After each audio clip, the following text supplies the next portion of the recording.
तुम्हाला इन्फ्लेशनला बीट करायचं असेल तर आजच स्टेप अप SIP स्टार्ट करा.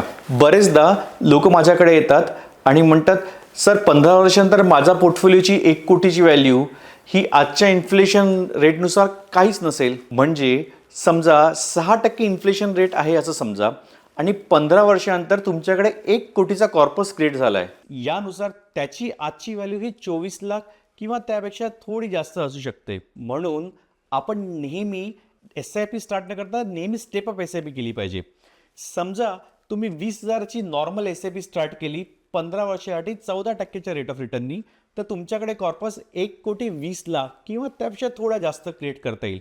पण 30-20,000ची SIP स्टेप अप 10%नी प्रत्येक वर्षी केली तर तुमचा कॉर्पस सेम इयर आणि सेम पर्सेंटेजनुसार 2 कोटी किंवा जास्त क्रिएट करता येईल. म्हणून त्या 2 कोटीची आजची व्हॅल्यू 6%च्या इन्फ्लेशन रेटनुसार सुद्धा 50 लाख किंवा त्यापेक्षा जास्त क्रिएट करता येईल. सो योग्य financial planning plus step up SIP हाच आपल्या इन्व्हेस्टमेंटचा मूलमंत्र असायला हवा. समजा तुम्हालाही याबद्दल अजून माहिती हवी असेल तर दिलेल्या नंबरवर नक्की व्हॉट्सॲप मेसेज करा and follow us for more such educational videos.